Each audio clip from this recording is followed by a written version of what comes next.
Card, Aadhaar updation തുടങ്ങിയ സേവനങ്ങൾക്ക് Q നിന്നും അടുത്തോ? എങ്കിൽ ഇനി അത് വേണ്ട. എസ് ഓൺലൈൻ സർവീസ് ഹബ് നിങ്ങൾക്ക് പരിഹാരം നൽകുന്നു. എല്ലാവിധ സേവനങ്ങളും ഇനി ഒരൊറ്റ കുടക്കീഴിൽ. ഉടൻ തന്നെ അടുത്തുള്ള എസ് ഓൺലൈൻ സർവീസ് ഹബിൽ സന്ദർശിക്കുക. Contact number 8330846476 9895549683.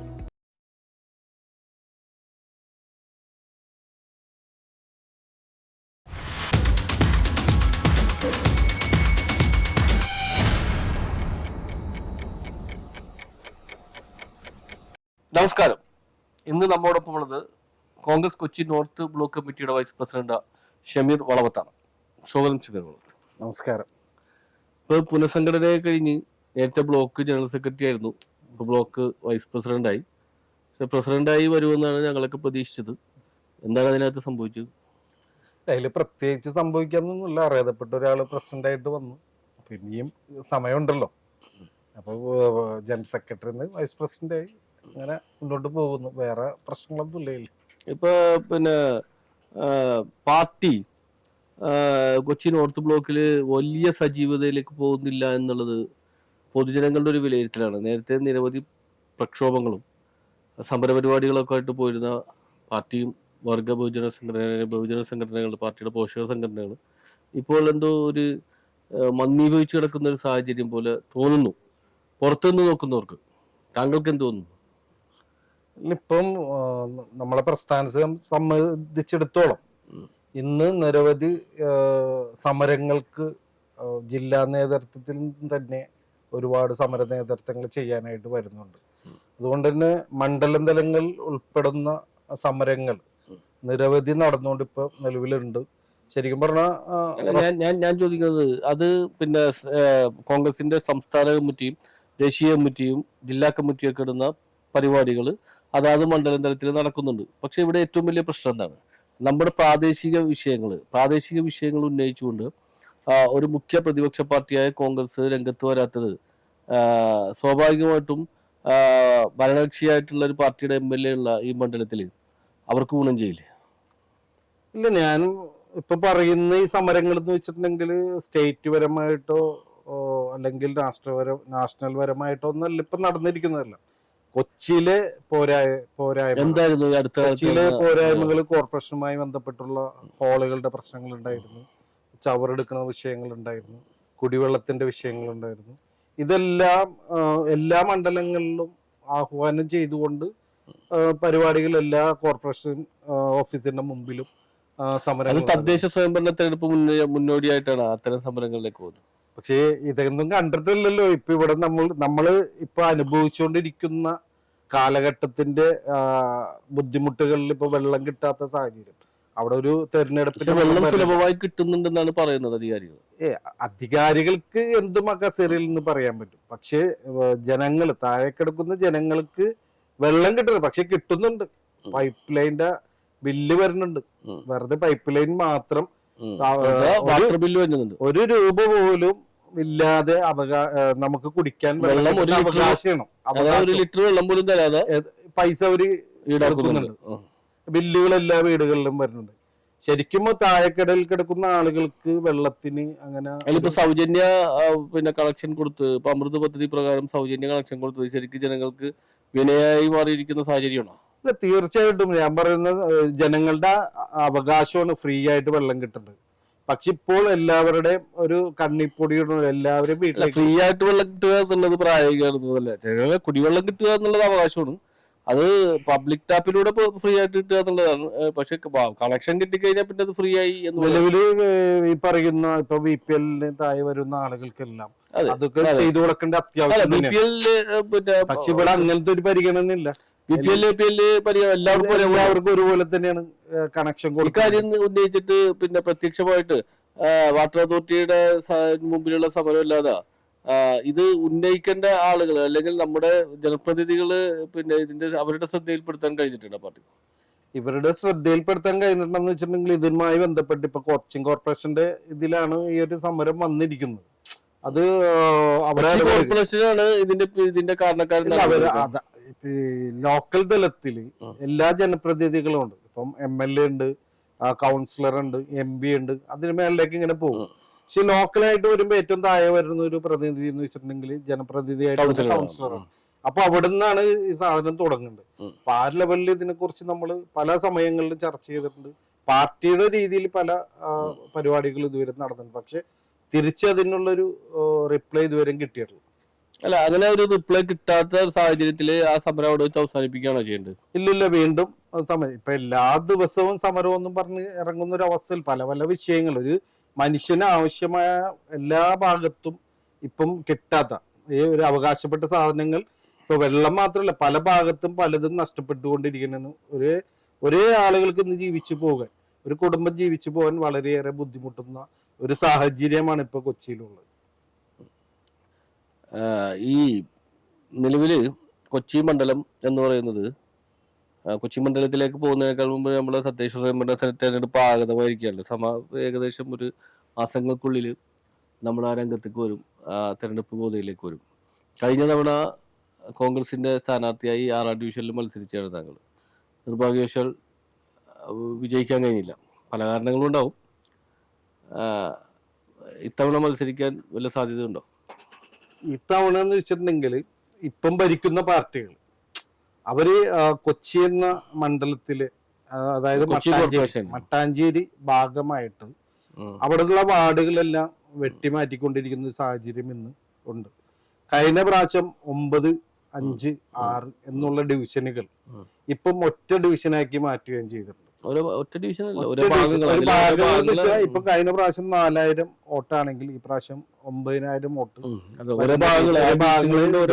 അവര് വന്നപ്പോ ഒരു 5-ാം ഡിവിഷൻ അവിടെ നിന്ന് ഇല്ലാതെ, അങ്ങനെ വരുമ്പോൾ ആ ഭാഗത്തുള്ള ഒരാൾക്ക് മത്സരിക്കാനുള്ള ചാൻസ് പോയി. പ്രത്യേകിച്ച് ഇന്നിപ്പോ ലീഗും കോൺഗ്രസുമായിട്ട് പങ്കിട്ടിരിക്കുന്ന അവിടെ നിന്ന് ഒരു കോൺഗ്രസിന് മത്സരിക്കാൻ സീറ്റ് ഇല്ലാത്ത അവസ്ഥയിലേക്കാണ് ഇപ്പം ഈ ഒരു വെട്ടിയിരിക്കുന്നത്.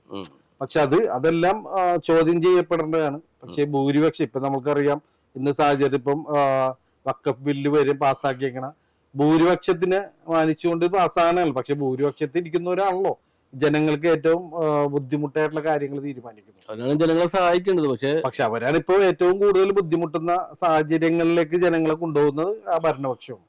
അപ്പൊ ഞാൻ ചോദിക്കുന്നത്, തദ്ദേശ സ്വയംഭരണ തെരഞ്ഞെടുപ്പിൽ കോൺഗ്രസിന് മട്ടാഞ്ചേരി ഫോർട്ട് കൊച്ചി മേഖലയിൽ മത്സരിക്കാൻ കാര്യമായ സീറ്റ് കിട്ടിയാൽ തന്നെ പിന്നെ കൂടുതലും വനിതകൾ കൊണ്ടുപോകുന്നുള്ളൊരു ആ ഒരു ആശങ്കയിൽ വനിതയായാലും നമ്മളിപ്പോ ജനറലായാലും ഈ വാർഡുകൾ വെട്ടി മാറ്റും. പ്രത്യേകിച്ച് വാർഡുകൾ വെട്ടി മാറ്റി അശാസ്ത്രീയമായ വെട്ടലാണെന്നല്ല. അതൊരിക്കലും ഇല്ല.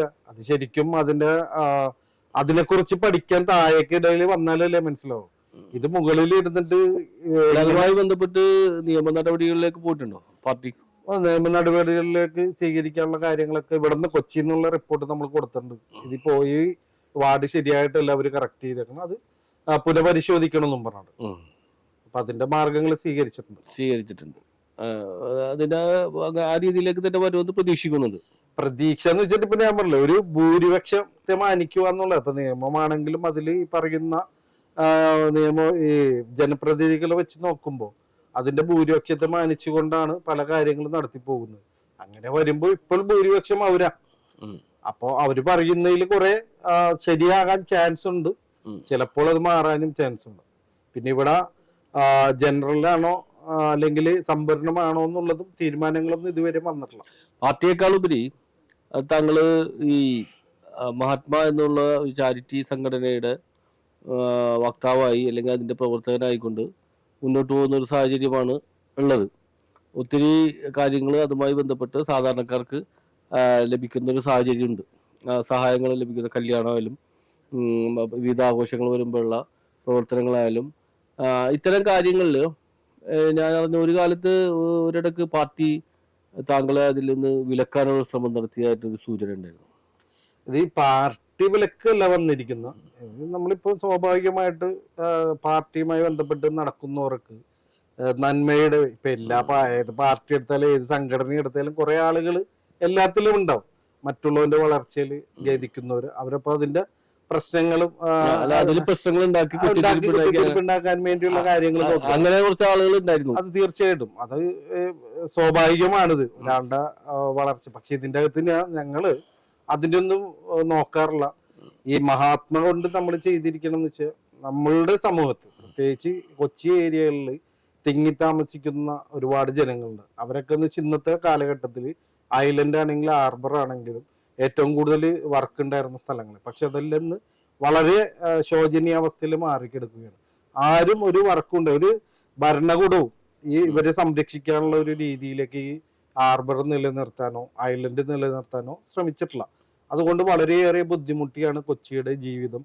കാരണം ഒരാൾക്ക് ഒരു കുടുംബം നല്ല രീതിയിൽ ജീവിക്കണമെങ്കിൽ 15,000 20,000 രൂപ വാടക മാത്രം കണ്ടെത്തണം. അതിനുശേഷം അവർക്ക് ഫുഡിനുള്ള കാര്യങ്ങളിലേക്ക് എത്തും. അതായത് വെറുതെ ഇരിക്കണമെങ്കിലും വേണം, ഒരു 20,000 രൂപയെങ്കിലും മിനിമം വേണം. കാരണം ഒരു രോഗം വന്നാൽ പോലും ഇന്ന് നമ്മളുടെ ഗവൺമെന്റ് ഹോസ്പിറ്റലുകൾ പോലും ഡോക്ടർ ഇല്ലാത്ത സാഹചര്യങ്ങളാണ്. പലപ്പോഴും ഓടിയെത്തുമ്പോഴും അവിടെ നിന്ന് നേരെ എറണാകുളത്തേക്ക് മടക്കുന്ന സാഹചര്യങ്ങൾ ഇവിടെ ഗവൺമെന്റ് ഹോസ്പിറ്റലുകൾ. പക്ഷെ ഇതൊന്നും ഇവിടുത്തെ ജനപ്രതിനിധികളൊന്നും തിരിഞ്ഞു നോക്കുന്നില്ല. അത് ഈ ജനങ്ങൾക്ക് വല്ലാത്തൊരു ബുദ്ധിമുട്ട് തന്നെയാണ് ഉള്ള ആളുകൾക്ക്. ഇപ്പൊ മഹാത്മയുമായി ബന്ധപ്പെട്ട കാര്യങ്ങളാണല്ലോ പറഞ്ഞു വന്നത്. അപ്പൊ മഹാത്മയുടെ പ്രവർത്തനങ്ങളെ, താങ്കളുടെ പ്രവർത്തനങ്ങളെ തടസ്സപ്പെടുത്താൻ പാർട്ടിയിൽ നിന്ന് ആസൂത്രിത നീക്കമുണ്ടായി. അത് അവര് പറഞ്ഞതെന്ന് വെച്ചിട്ടുണ്ടെങ്കിൽ പാർട്ടി പറഞ്ഞത് പാർട്ടിയുമായി ബന്ധപ്പെട്ട ഒരു പരിപാടി ഇതുവരെ നമ്മൾ മാറി നിന്നിട്ട് എല്ലാ പരിപാടിയും മുന്നോട്ട് തന്നെ കൊണ്ടുപോയിട്ടുണ്ട്. പക്ഷെ പാർട്ടിപരമായിട്ടില്ലാത്തൊരു കാരുണ്യ പ്രവർത്തനമാണ് ഇതിപ്പോ നടന്നുകൊണ്ടിരിക്കുന്നത്. ഈ പറയുന്ന സാഹചര്യത്തിൽ നേരത്തെ ഒരു സമര സംഘടന ആയിരുന്നെങ്കിൽ ഇന്നത് മാറി. കാരണം അത്രത്തോളം ആളുകൾ, അർഹതപ്പെട്ട ആളുകൾ ഇന്ന് കൊച്ചിയിലുണ്ട്. അവർക്ക് ഒരു ഇങ്ങനെ കാരുണ്യ പ്രവർത്തനങ്ങൾ നടത്തി ജനങ്ങളെ ഒരുപാട് സഹായിച്ചൊരു വ്യക്തിയാണ് താങ്കൾ. എനിക്ക് നേരിട്ട് അറിയാവുന്ന കാര്യമാണ്. എന്നിട്ടും ഒരു തെരഞ്ഞെടുപ്പില് ജനം സഹായിച്ചില്ല എന്ന് ഞാൻ പറഞ്ഞാൽ, ഇതിപ്പം ഒരു കാരുണ്യ പ്രവർത്തകനും ഒരു പൊളിറ്റീഷ്യൻ തമ്മിൽ ഭയങ്കര അന്തരമുണ്ട്. പൊളിറ്റീഷ്യൻ രംഗത്ത് പ്രവർത്തിക്കണം എന്നുണ്ടെങ്കിൽ അത് നമ്മൾ ചെളിയിൽ ചവിട്ടുന്ന ആളുകളുമായിട്ടാണ്. അങ്ങോട്ട് എടുക്കുമ്പോൾ ആ ചെളി വാരി എറിയുന്നത് ഒരുപാട് നമുക്ക് കിട്ടും. കാരുണ്യ രംഗത്ത് അതില്ല. അപ്പൊ ഈ രണ്ട് വഴിക്കാണ് ആളുകൾ കാണുന്നത്. പിന്നെ ഞാൻ മുൻപ് മുതൽ തന്നെ അതായത് ഒരു രാഷ്ട്രീയ പ്രവർത്തനമുള്ള തൊലിക്കട്ടി താങ്കൾക്കില്ല. തൊലിക്കട്ടി ഇത് മാത്രമല്ല, ഈ സത്യസന്ധമല്ലാത്തൊരു വഴികളിലേക്ക് പോകാനായിട്ട് മടി തന്നെയാണ്. താങ്കളെ കുറിച്ച് ഒരുപാട് ആരോപണങ്ങൾ എതിർഭാഗം ഉന്നയിച്ചിരുന്നു, സ്വന്തം പാർട്ടിയിൽ നിന്നും. അതുകൂടാതെ തന്നെ താങ്കളോട് ശത്രുത പുലർത്തുന്ന എതിർഭാഗത്തില്ലേ ഒരുപാട് ആരോപണങ്ങൾ ഉന്നയിക്കുന്നുണ്ട്. അവർക്കൊക്കെ താങ്കൾക്ക് നൽകാനുള്ള മറുപടി എന്താ? ഈ പറയുന്ന ആരോപണങ്ങൾ ശരിയാണോ എന്നുള്ളത് ആദ്യം ഞാൻ എന്നിൽ പരിശോധിക്കും. ശരിയല്ലെന്ന് എനിക്ക് തോന്നിക്കഴിഞ്ഞാൽ എന്റെ മുഖത്ത് ആ ചിരിക്ക് ഒരു മങ്ങലും ഉണ്ടാവില്ല. കാരണം ഞാൻ തെറ്റ് ചെയ്യണ എനിക്കറിയാലോ. എന്റെ തെറ്റ് എനിക്ക് സ്വയം അറിയേണ്ടത്, അത് എങ്ങനെയായാലും അറിഞ്ഞിരിക്കും. തെറ്റ് ചെയ്യണമെന്ന് പറയുമ്പോൾ ഈ ആരോപണം ഉന്നയിച്ച ആളുകൾക്ക് അതേ ആരോപണങ്ങൾ അനുഭവിക്കേണ്ടി വരുന്ന സാഹചര്യം ഉണ്ടായതായിട്ട് വല്ലതും അറിയട്ടെ? അല്ലേ, അത് എന്താണ് ഇവിടെ കൊടുത്താൽ അവിടെ കിട്ടും എന്നൊക്കെ പറയുന്നത് അങ്ങനെ കിട്ടുന്നവരുണ്ടാവും. ഞാൻ അതിന്റെ ബാക്കിൽ സന്തോഷിക്കുന്ന ആളല്ല. കാരണം എന്നെ കൊണ്ട് ഒരാൾക്കൊരു ഉപകാരം ഉണ്ടായാൽ അവന്റെ മനസ്സിനൊരു സന്തോഷം ഉണ്ടാവും എന്ന് പറഞ്ഞതുപോലെ തന്നെ എന്നെ തെറി പറഞ്ഞ് നടക്കുന്ന എനിക്കൊരു സന്തോഷം ഉണ്ടല്ലോ. ഭാഗത്തുനിന്ന് രണ്ടുപേർക്കും സന്തോഷമുള്ളൂ. അതെ. അപ്പൊ എനിക്കതുകൊണ്ട് എനിക്ക് വേറെ ഒരു പ്രശ്നങ്ങളോ അവരോട് വൈരാഗ്യോ അവരങ്ങനെ ആകണമെന്നോ ഇതുവരെ അങ്ങനത്തെ ഒരു ചിന്താഗതിയിലേക്ക് മാറില്ല. അതുകൊണ്ട് എനിക്ക് എപ്പോഴും ആരെ മുഖത്ത് നോക്കി ചിരിക്കാനും തല നിവർത്തി നടക്കാനും ഇതുവരെയും പറ്റുന്നുണ്ട്. ഇനിയും അങ്ങോട്ട് അതിനെക്കുറിച്ച് ഞാൻ ചിന്തിക്കുന്നു. ഇപ്പൊ തദ്ദേശ സ്വയംഭരണ തെരഞ്ഞെടുപ്പ് വരുന്നു, അതിന്റെ കാര്യങ്ങൾ അവിടെ നിൽക്കട്ടെ. കുറെ കൂടി വ്യക്തത വരാനുണ്ട് ആ കാര്യത്തിൽ. ഇനിയും സമയമെടുക്കും വ്യക്തത വരണമെന്നുണ്ടെങ്കിൽ. ഇതിപ്പോ ഈ കൊച്ചി മണ്ഡലമായതിനു ശേഷം ഇത് 3 തെരഞ്ഞെടുപ്പാണ് കൊച്ചി മണ്ഡലമായതിനു ശേഷം നടന്നത്. 4ാമത്തെ തെരഞ്ഞെടുപ്പ് വരാൻ പോകണം. ഇതിൽ ആദ്യത്തെ തവണ നമ്മുടെ ഡൊമിനിക് പ്രസന്റേഷൻ വിജയിച്ചു.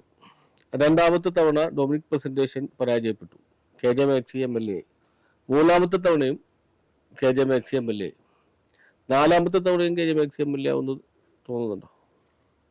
അത് ഒരിക്കലും നടക്കാൻ ചാൻസ് ഇല്ല. ഇന്നത്തെ കാലഘട്ടം അല്ലെങ്കിൽ ഇന്നിപ്പോ നടന്നുകൊണ്ടിരിക്കുന്ന അവസ്ഥകളെല്ലാം വളരെ പിന്നോക്കം നിൽക്കുന്നു.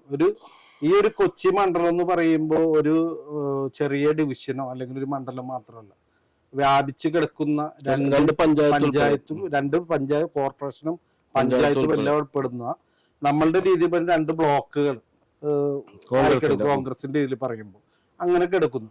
പക്ഷെ ഒരു ഭാഗം മാത്രമായിട്ടാണ് ഇത് പോയിക്കൊണ്ടിരിക്കുന്നത്. മറുഭാഗത്തേക്ക് ഇതുവരെ ഒരു കാര്യങ്ങളും നടന്നിട്ടില്ല. അവിടെ ഒരു വിഭാഗീയത കണ്ടുകൊണ്ട് പറഞ്ഞില്ല, വിഭാഗീയത പാടില്ല എന്നാണ് പറയുന്നത്. എല്ലാ പ്രദേശങ്ങളിലേക്കും വികസനത്തിനും അതെ, അങ്ങനെ വന്നാല് ആ ഒരു ജനകീയത എത്തുന്നില്ല. അതില്ലല്ലോ. അതില്ലാണ്ട് പിന്നെ അതിപ്പോ മറുഭാഗത്തും അറിയാവുന്ന ഒരു അവസ്ഥയിലേക്ക് മാറി. ഇന്ന് ആളുകൾ ഈ ഭരണം മാറണമെന്ന് പറഞ്ഞു നടക്കുന്ന സാഹചര്യം അത് നമ്മള് ചോദിക്കുന്നത് ഭരണ വിരുദ്ധ വികാരത്തിന്റെ അടിസ്ഥാനത്തിൽ ഈ കൊച്ചി മണ്ഡലം കോൺഗ്രസിന് കിട്ടുമെന്നാണ് പ്രതീക്ഷിക്കുന്നത്. ഭരണത്തിന്റെ മാത്രമല്ല ഇവിടെ ഭരണവിരുദ്ധ വികാരം ഉണ്ടോ?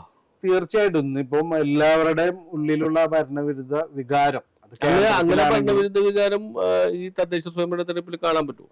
പിന്നെ ഉറപ്പായിട്ട് ഇന്ന് ഇവിടെ നമുക്ക് ഇപ്പോ നമുക്ക് കണ്ടല്ലോ ഈ ഇടയ്ക്ക് കഴിഞ്ഞ MP ഇലക്ഷൻ നമ്മൾ കണ്ടു. പാർലമെന്റ് തെരഞ്ഞെടുപ്പ് ഒരു വേറൊരു രീതിയാണല്ലോ. പാർലമെന്റ് ഒരു പാർട്ടിയുടെ കുത്തകയാണെന്ന് പറയുന്നതല്ലല്ലോ. പാർട്ടിയുടെ കുത്തകയാണെങ്കിൽ ഒരിക്കലും ഇവിടെ അത്ര ലീഡ് പോകില്ല. അപ്പൊ ഒരു കുത്തകയല്ല, ഇവിടെ ആളുകൾ വീക്ഷിക്കുന്ന ആളുകളാണ്. അപ്പൊ ആ കുറവുകൾ കണ്ട് അനുസരിച്ച് തന്നെ അവര് അതിനുള്ള മറുപടി അവര് കോൺഗ്രസിന് ഞാൻ ദേശീയ തലത്തിലും സംസ്ഥാന തലത്തിലേക്കൊന്നും പോകണ്ട, നമുക്ക് അത്തരം കിടക്കണ്ട. കോൺഗ്രസിന് കൊച്ചി മണ്ഡലം തിരിച്ചു പിടിക്കാനുള്ള കരുത്തുണ്ടെന്ന് കരുതുന്നുണ്ടോ? തീർച്ചയായിട്ടും. എങ്ങനെ? കൊച്ചി മണ്ഡലം ഇന്നത്തെ സാഹചര്യം അനുസരിച്ച് നല്ല രീതിയിൽ പ്രവർത്തന രംഗത്ത് എല്ലാവരും ഇറങ്ങി തുടങ്ങി. കൊച്ചിയുടെ ഇപ്പൊ കോർപ്പറേഷന്റെ അവസ്ഥകൾ എടുത്ത് പറഞ്ഞ ഒരേ മണ്ഡലങ്ങളും എടുത്തു നോക്കിയാല് ഞാൻ പറഞ്ഞത് തെരഞ്ഞെടുപ്പ് വരുമ്പോ ഈ ഐക്യം ഇല്ലാതാകുമോ എന്നുള്ളതാണ്. കാരണം കഴിഞ്ഞ കാലങ്ങളിൽ 2 തവണയും LDFന് വിജയം നേടിക്കൊടുത്തത് തെരഞ്ഞെടുപ്പ് വരുമ്പോൾ ഉണ്ടാവുന്ന ഒരു അനൈക്യം ഉണ്ടാകാറുണ്ട്. ഈ അനൈക്യം പലപ്പോഴും മുതലെടുത്ത് എതിർഭാഗം വിജയിച്ചു പോകാറുണ്ട്. കഴിഞ്ഞതിന്റെ ആദ്യം MLA ആയിരുന്ന സമയത്ത് പിന്നെ ലീനസ് ഉൾപ്പെടെയുള്ളവർ പിന്നെ വിമത സ്ഥാനാർത്ഥിയായി മത്സരിക്കുകയും 8000-ഓളം വോട്ടുകൾ ആ വഴിക്ക് മാറുകയും പിന്നെ നിങ്ങളുടെ വേറൊരു നേതാവ് ഒരു പ്രവർത്തനത്തിന്റെ ഫലമായിട്ട് അതിന്റെ കുറെ വോട്ടുകൾ അങ്ങോട്ട് മാറുകയും ചെയ്തതോടെ 1000 വോട്ടിന് മാക്സി MLA ആയി. രണ്ടാമത് 2020-യുടെ ഒരു കടന്നുവരവ് വന്നപ്പോൾ അതിനെ ചെറുക്കാനെന്ന് പാർട്ടിക്ക് കഴിയുമായിരുന്നു, കോൺഗ്രസിന് കഴിയുമായിരുന്നു. പക്ഷെ അതിന് ശ്രമിച്ചില്ല. ശ്രമിക്കാഞ്ഞതും ഈ വിഭാഗീയതയുടെ ഭാഗം തന്നെയാണ് എന്നാണ് ഞങ്ങൾ കരുതുന്നത്. സ്വാഭാവികമായിട്ട് ഞാൻ നേരത്തെ പറഞ്ഞല്ലോ, പലരും പല രീതിയിൽ പ്രശ്നങ്ങളായിട്ട് നടക്കും. പക്ഷെ ഇന്നത്തെ ഒരു സാഹചര്യത്തില് പ്രസ്ഥാനത്തിനെ സ്നേഹിക്കുന്ന രീതിയിലുള്ള ഒരു പ്രവർത്തനമാണ് ഇപ്പൊ നടന്നുകൊണ്ടിരിക്കുന്നത്. എല്ലാ ഭാഗങ്ങളിലും എല്ലാവരും ആക്റ്റീവായിട്ട് ഇപ്പൊ വന്നിട്ടുണ്ട്. മുൻകാലങ്ങളിൽ MLA പ്രവർത്തനത്തെ കുറിച്ച് വല്ല വിലയിരുത്തലുണ്ടോ? MLA പ്രവർത്തനത്തെ കുറിച്ച് ഞാൻ ഈ പറഞ്ഞത് ഒരു വിഭാഗീയത പ്രവർത്തനം തന്നെയാണ് ഇപ്പൊ നടന്നുകൊണ്ടിരിക്കുന്നത്. അല്ലാത്തൊരു ജനകീയ പ്രവർത്തനം എന്ന് പറയാൻ എന്താണ് ചെയ്തിരിക്കുന്നത്? നിങ്ങൾ ഇവിടെ നടന്നിരിക്കുന്ന ഒരേ വർക്കുകൾ അതിന്റെ ബാക്കിലേക്ക് പോയിട്ടുണ്ടെങ്കിൽ മുടങ്ങിക്കിടക്കുന്നതും കുറെ കാണാം. അതുകൂടാണ്ട് തന്നെ വലിയ എമൗണ്ടുകൾക്ക് കൊട്ടേഷൻ വരുന്ന വർക്കുകൾ വളരെ തുച്ഛമായ രീതിയിലാണ് അത് നടന്നു പോകുന്നത്. വീണ്ടും അത് ടാർജ് ചെയ്യുന്ന അവസ്ഥകളിലോട്ടൊക്കെ പിന്നെയും വന്നുകൊണ്ടിരിക്കുന്ന സാഹചര്യങ്ങൾ നമ്മൾ കാണുന്നു. ബസ് സ്റ്റോപ്പുകളെ കുറിച്ച് ഇതൊക്കെ ആളുകൾ മനസ്സിലാക്കുന്നുണ്ട്. അതനുസരിച്ചുള്ള പ്രതിവർത്തനം അവര് അടുത്ത ഇലക്ഷന് അവർ കാണിക്കും. നമുക്കറിയാം. ഇന്ന് ഞാനൊരു കാര്യം മാത്രമേ പറയുന്നുള്ളൂ. ഇവിടുത്തെ സർക്കാരിന്റെ ഗവൺമെന്റ് ഹോസ്പിറ്റലുകൾ അവര് നല്ല രീതിയിൽ ഒന്ന് ശ്രദ്ധിച്ചാൽ, ഇപ്പൊ കഴിഞ്ഞ ദിവസം കൂടി ഫോർട്ട് കൊച്ചിയിൽ ഡോക്ടർ ഇല്ലാത്ത അവസ്ഥകളുണ്ടായിരുന്നു. അവിടെ നല്ല സർജൻ ഉണ്ടെങ്കിൽ ഒരുപാട് കാര്യങ്ങൾ അവിടെ നടക്കും. അവിടെ നല്ല രീതിയിലുള്ള അവിടെ ഇപ്പൊ ഒരു കാര്യം എന്താ വെച്ചിട്ടുണ്ടെങ്കിൽ കോർപ്പറേഷന് അല്ലെങ്കിൽ അവിടുത്തെ വാർഡ് കൗൺസിലർക്ക് അവിടുത്തെ അടിസ്ഥാന സൗകര്യങ്ങൾ വികസിപ്പിക്കാൻ ഒരുപക്ഷെ കഴിഞ്ഞിരിക്കും. അവരുടെ പ്ലാൻ ഫണ്ടും മറ്റു കാര്യങ്ങളൊക്കെ ഉപയോഗിച്ചിട്ട് അല്ലെങ്കിൽ മറ്റ് CSR ഫണ്ടൊക്കെ ഉപയോഗിച്ച് ഒരു കൗൺസിലർക്ക് ചെയ്യാവുന്നതിന്റെ പരമാവധി ചെയ്യാൻ കഴിയും. പക്ഷെ അവിടെ ജീവനക്കാരെ നിയമിക്കാൻ കൗൺസിലർക്ക് ഇല്ല, നഗരസഭയ്ക്ക്. അതിന് അതാണ് ഞാൻ പറഞ്ഞത്. അവിടെ ജീവനക്കാരുൾപ്പെടെ ഡോക്ടർമാരെയൊക്കെ നിയോഗിക്കേണ്ട ആള് ഇവിടുത്തെ MLA ആണല്ലോ. MLA ഇടപെടൽ വേണം. പിന്നെ തീർച്ചയായിട്ടും ഇവിടുന്ന് അത് എഴുതി കൊടുത്ത് അത് പാസ്സാക്കി എടുക്കേണ്ടത് പുള്ളിയാണല്ലോ. മറ്റുള്ള ചെറിയ കാര്യങ്ങൾ പറയുമ്പോൾ ഇതിനെ ഊതിപ്പെരിപ്പിച്ച് കാണിക്കുന്നുണ്ട് അവര്. അതുപോലെ എന്തുകൊണ്ട് ഈ ഗവൺമെന്റ് ഹോസ്പിറ്റലുകൾ അതുപോലെ ആക്കിക്കൂടാ? അവര് വിചാരിച്ച് ഇതെല്ലാം നടക്കും. ഇവിടെ പഴയ കാലങ്ങളെ കുറിച്ച് കരുവലിപ്പടി ഹോസ്പിറ്റൽ ആണെങ്കിലും മട്ടാഞ്ചേരി ആണെങ്കിലും ഫോർട്ട് കൊച്ചി ആണെങ്കിലും വളരെ ക്ലിയർ ആയിട്ട് പോയിക്കൊണ്ടിരുന്നു. ഒരുപാട് ആളുകൾ ആശ്രയിച്ചിരുന്നു. താലൂക്ക് ഹോസ്പിറ്റലാണ്. താലൂക്ക് എന്ന് പറയുമ്പോൾ നമുക്കൊരു പറവൂരിന്റെ അടുത്ത് മുതൽ അരൂര് ഉൾപ്പെടുന്ന ആളുകൾ വരെ ഇവിടെ ചെല്ലാന കണ്ണമാരി ഒക്കെ വന്നിരുന്നു. പക്ഷെ ഇന്നത്തെ അവസ്ഥ ഭയങ്കര ശോചനീയമായിട്ട് ആ ഒരു ശരിക്കും പറഞ്ഞാൽ പോലും ഇന്നും തുറക്കാൻ ആതുര സേവന മേഖലയിൽ പശ്ചിമ കൊച്ചി എന്ന് പറയുന്ന അല്ലെങ്കിൽ യഥാർത്ഥ കൊച്ചി പിന്നോക്കാണ്. അതെ, തീർച്ചയായിട്ടും. വിദ്യാഭ്യാസ മേഖലയിലും ഇപ്പൊ ഒരു ഉന്നത വിദ്യാഭ്യാസ മേഖല എന്ന് പറയാനായിട്ട് കൊച്ചിയിലില്ല.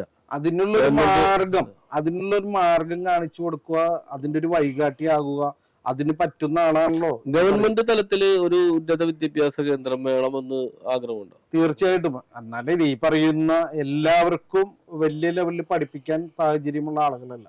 ഇന്നത്തെ പഠിപ്പിനാണെങ്കിലും ഒരു രോഗം വന്നാലും ഏറ്റവും കൂടുതൽ ഫണ്ട് കണ്ടെത്തേണ്ട രണ്ട് കാര്യങ്ങൾ ഇതാണ്: റോഡ്, കുടിവെള്ളം, അത്തരം കാര്യങ്ങൾ മാത്രം നന്നായാൽ ഒരു മണ്ഡലം നന്നാവും? ഒരിക്കലും ഇല്ല. ജനങ്ങളുടെ പ്രശ്നം പരിഹരിക്കപ്പെടും. അത് വേണം. അത് ജനങ്ങളുടെ പ്രശ്നം പരിഹരിക്കപ്പെടണമെങ്കിൽ ഏറ്റവും പ്രധാനപ്പെട്ട മാർഗങ്ങളിൽ ഒന്നാണ് ഈ പറയുന്ന ഹോസ്പിറ്റലുകളും ഈ വിദ്യാഭ്യാസം കൊടുക്കുന്നത്. അതിന്റെ കൂട്ടത്തിലാണ് മറ്റുള്ള വികസനങ്ങൾക്ക് പ്രസക്തിയുള്ളൂ.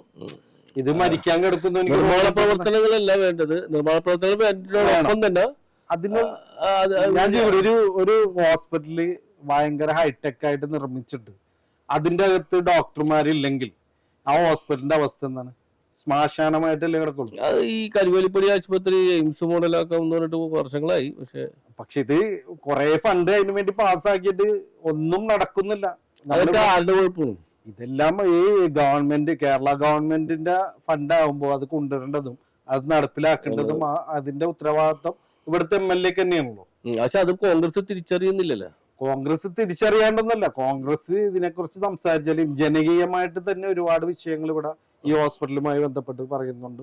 ഇവിടെ ആരോഗ്യവകുപ്പ് മന്ത്രി സന്ദർശിച്ചപ്പോൾ പലതവണയും അവർക്ക് ഇതിന്റെ അതെല്ലാം ആക്ഷൻ ഉണ്ടാവുന്നല്ലാണ്ട് ആക്ഷൻ നടക്കുന്നത് വേറെ ലെവലിലാണ്.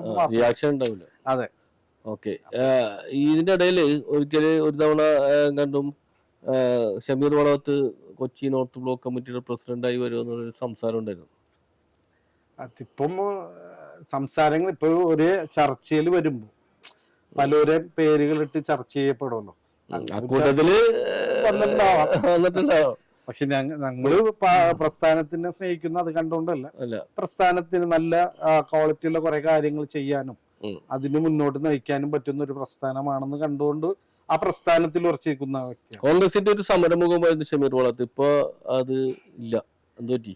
അല്ല, സമരമുഖം എന്ന് വെച്ചിട്ടുണ്ടെങ്കിൽ ഞാൻ പറഞ്ഞില്ലേ, ഇപ്പം ചില സമയങ്ങളിൽ കിട്ടുന്ന പ്രാദേശികമായിട്ടുള്ള പ്രശ്നങ്ങളിൽ നേരിട്ട് ഇടപെടുക ഉണ്ടായിരുന്നു. പക്ഷെ ഇന്ന് അതിൽ നിന്ന് മാറ്റി കോൺഗ്രസ് അത് മണ്ഡലം തലങ്ങളിലും ബ്ലോക്ക് തലങ്ങളിലും ആക്കണം എന്നുള്ള നിർദ്ദേശം തരുമ്പോൾ ഒരു പ്രസ്ഥാനത്തിനെ വിശ്വസിച്ച് അതിൽ ഭാരവാഹിയായി നിൽക്കുന്നു. ഞാൻ അതനുസരിച്ച് എനിക്ക് മുന്നോട്ട് പോകാൻ പറ്റും. പോഷക സംഘടനകൾക്ക് അത് ബാധകമാണോ? പോഷക സംഘടനകൾക്ക് അത് ബാധകമില്ല, ചെയ്യാനുള്ള ഉത്തരവുണ്ട്. ഒരു പോഷക സംഘടനയുടെ ഭാരവാഹിയല്ലേ ഇപ്പൊ ഞാനത് സംസാരിച്ചു. പക്ഷെ അതിനേക്കാൾ കൂടുതലും നമ്മളിവിടെ പരിപാടികളുള്ളതുകൊണ്ട് അതിലേക്ക് പോകാൻ കുറെ ബുദ്ധിമുട്ടുകളുണ്ട്. പക്ഷെ എങ്കിലും ഇനിയും ഒരുപാട് ആളുകളുടെ ഇപ്പൊ നമ്മള് അതേപോലെ രംഗത്ത് ഇറങ്ങിയിരുന്നോണ്ട് നാട്ടിലുള്ള കുറെ ആളുകൾ വിളിച്ച് പറയുമായിരുന്നു എവിടെയെങ്കിലും ഒരു ഇഷ്യൂസ് ഉണ്ടെങ്കിൽ നമ്മൾ വിളിച്ച് ചൂണ്ടിക്കാണെങ്കിൽ നമ്മൾ അവിടെ പോകാറുണ്ട്. ഇന്നും പോകാറുണ്ട്. മുമ്പ് പോകുന്നത് നമുക്ക് പുറമെ ആളുകൾ അറിയുമായിരുന്നു, ഇപ്പം അങ്ങനെ അറിയാം. പക്ഷെ ഇനിയും ജനങ്ങൾ അറിഞ്ഞാലേ ഇതിന് മാറ്റം ഉണ്ടാവുള്ളൂ. അതുകൊണ്ട് ഇനിയുള്ള പ്രവർത്തനം ജനങ്ങളെ അറിയിച്ചുകൊണ്ട് തന്നെയായിരിക്കും മുന്നോട്ട് നമ്മൾ നീങ്ങാൻ ഉദ്ദേശിക്കുന്നത്. ഈ നമുക്കറിയാം കൊച്ചിയെ ഏറ്റവും കൂടുതൽ അലട്ടുന്നൊരു പ്രശ്നം ലഹരിയുമായി ബന്ധപ്പെട്ടാണ്. ലഹരിക്കെതിരെയുള്ള പോരാട്ടത്തില് എന്തായിരിക്കും താങ്കളുടെ റോൾ? ഇപ്പൊ ലഹരിയുമായി ബന്ധപ്പെട്ടുള്ള പോരാട്ടങ്ങൾ ഇവിടെ ഒരുപാട് സംഘടനകളും വഖഫ് ബോർഡ് ഉൾപ്പെടെ സെൻട്രൽ ജമാഅത്ത് വരെ ഇറങ്ങിയവരെ അതൊക്കെ സ്വാഗതാർഹമാണ്. അതുപോലെ എല്ലാവരും രംഗത്ത് വന്നാൽ അത് ഗുണം ചെയ്യും. ഞാൻ എൻ്റെ ഒരു മൈൻഡിൽ ഞാൻ ഉദ്ദേശിക്കുന്ന ഒരു കാര്യം, ഇപ്പം നമ്മൾ വേണ്ടപ്പെട്ട കുറച്ച് ആളുകളെ കൂട്ടിക്കൊണ്ട് ഒരു റെസിഡൻസ് ഫേസ് ചെയ്തുകൊണ്ട് ആദ്യമേ ചെയ്യാൻ തുടങ്ങുന്നു. അവിടെയുള്ള യുവാക്കൾ ഇപ്പം ഇതിൽ പെട്ടുപോകാൻ സാധ്യതയുള്ള യുവാക്കളെ, വിദ്യാർത്ഥികളെ വിളിച്ചു കൂട്ടിക്കൊണ്ട് അവരുടെ കുടുംബങ്ങളെ വിളിച്ചു കൂട്ടിക്കൊണ്ട് പഴയ കാലത്തുള്ള ചെറിയ ചെറിയ ഗെയിമുകളും ഒരു കുടുംബ സദസ്സും അങ്ങനെ ഒരു കൂട്ടായ്മയോട് ഉണ്ടാക്കി ഒരു മുന്നിലേക്ക് പോകാൻ. അപ്പൊ അവർക്ക് വേണ്ടി വരുന്ന ഇരിക്കാനും കളിക്കാനുമുള്ള സ്ഥലങ്ങൾ എങ്ങനെ റെഡിയാക്കാൻ പറ്റും, കളിസ്ഥലങ്ങൾ, അവരുടെ എനർജി കളയാനുള്ള ഒരു സ്ഥലം, അത് നമ്മളുടെ രക്ഷകർത്താക്കളുടെ മുമ്പിൽ തന്നെ കിട്ടുന്ന പരസ്പരം ബഹുമാനിക്കാനും സ്നേഹിക്കാനും പക്ഷെ പഠിക്കണം. അങ്ങനെ ഒരു ഇടം നമുക്ക് കിട്ടുമോ എല്ലാ നമ്മളിപ്പം റെസ്റ്റോറൻറ്റ്സ് വലിയ സ്ഥലങ്ങളല്ലെങ്കിൽ പോലും ചെറിയ ചെറിയ കോമ്പറ്റീഷൻ, എല്ലാ ആഴ്ചകളിലും ഇത് ഒരു ചെറിയ കോമ്പറ്റീഷനുകൾ എന്ന് പറയുമ്പോൾ ആളുകൾക്ക് ഏറ്റവും കൂടുതൽ നമുക്കറിയാം ഇന്ന് ഏറ്റവും കൂടുതൽ ഗെയിം കളിക്കുന്നതാണ് ഇന്നത്തെ യുവാക്കളും ചെറുപ്പക്കാരും എല്ലാവരും അതിലുണ്ട് എന്ന് പറഞ്ഞ അത് പ്രാക്ടിക്കലായിട്ട് ചെറിയ മുൻകാലങ്ങളില് നമുക്കറിയാം കുഴിവെട്ട് കളികള്, സേബി കളി, വല്ലാങ്കുഴി, നൊണ്ടിക്കളി, അങ്ങനെയുള്ള എന്റർടൈൻമെന്റുകൾ കൊണ്ടുവരുമ്പോ ഒരു ആകർഷണം മാത്രമല്ല, മുൻകാലങ്ങളിൽ ഇപ്പൊ എന്റെ സുഹൃത്തിന്റെ വീട്ടിൽ ഉമ്മ എന്നും വിളിച്ചുകൊണ്ട് എനിക്ക് കയറി ചെല്ലാം, അല്ലെങ്കിൽ ഉമ്മ അമ്മ എന്നൊക്കെ വിളിച്ചുകൊണ്ട് കയറി ചെല്ലാം. മറിച്ച് ഇന്ന് എന്റെ ഏറ്റവും വേണ്ടപ്പെട്ട സുഹൃത്തിന്റെ മകനെ അവൻ കാണിച്ചു തരണം ഇത് എന്റെ മകനാണ്. അങ്ങനത്തെ ഒരു അവസ്ഥയിലേക്ക് മാറി നമുക്ക് തിരിച്ചറിവുകളുള്ള ആളുകളെ. മുൻപ് അതല്ല ഇന്നയാളുടെ മകനാണെന്ന് എടുത്തു പറയും. അല്ലെങ്കിൽ ഞങ്ങളുടെ അച്ഛന്മാരുടെ കൂട്ടുകാരെ കണ്ട് നമ്മൾ അവരെ ബഹുമാനിച്ച് മാറും. ഇന്ന് തിരിച്ചറിവ് അവർക്കുമില്ല ആരാണെന്ന് പോലും ആ സാഹചര്യം. പക്ഷെ അതിന്റെ ഒരു മാറ്റം ഇതിലൂടെ ഉണ്ടാകാൻ സാധിക്കും. എന്തെങ്കിലും ഒരു തെറ്റ് ചെയ്യണ ഒരു കുട്ടിക്ക് സ്വയം തോന്നിയാൽ ഈ കുടുംബത്തിൽ ആരെ കണ്ടാലും മഹാത്മാവിന് നേതൃത്വം കൊടുക്കാൻ തീരുമാനിച്ചിരിക്കുന്നു. അതിന്റെ ഒരു പടി കാര്യങ്ങൾ ചെയ്തു തുടങ്ങി. അവർക്ക് അവയർനെസ് ക്ലാസ്സും പിന്നെ അവരിലൂടെ തന്നെ ഒരു കുടുംബ യൂണിറ്റുകൾ ഉണ്ടാക്കി ചെറിയ വരുമാനങ്ങൾ ഈ കുടുംബത്തിന് കിട്ടുന്ന രീതിയിലേക്കുള്ള ഒരു മാർഗങ്ങളൊക്കെ ഞാൻ അതിൽ ഉദ്ദേശിക്കുന്നത്. എന്തായാലും അത് ഇതിനെതിരെ അതാണ് ഞാൻ ഉദ്ദേശിക്കുന്നത്. അപ്പൊ എന്തായാലും പിന്നെ കോൺഗ്രസിന്റെ ഒരു അധ്യക്ഷനായിട്ട്, ബ്ലോക്കിന്റെ അധ്യക്ഷനായിട്ട് ഉടൻ തന്നെ വരട്ടെ എന്നുള്ളതാണ് നമ്മൾ ആഗ്രഹിക്കുന്നത്. അങ്ങനെ ഉണ്ടാകും എന്നുള്ള പ്രതീക്ഷയോടെ ചർച്ച. 2 ഗ്രാം മുതൽ പാദസരങ്ങൾ, വളകൾ, 1/2 ഗ്രാം മുതൽ സ്റ്റഡുകൾ, 2000 രൂപ മുതൽ റിങ്ങുകൾ, 1 ഗ്രാമിൽ തുടങ്ങുന്ന മാലകൾ, നെക്ലസുകൾ, 9000 രൂപ മുതൽ ഡയമണ്ട് നെക്ലസുകൾ, 1 ലക്ഷം മുതൽ ആരംഭിക്കുന്ന വെഡിംഗ് സെറ്റുകൾ. കൂടാതെ നിങ്ങളുടെ പഴയ സ്വർണത്തിന് ഏറ്റവും ഉയർന്ന മൂല്യവും.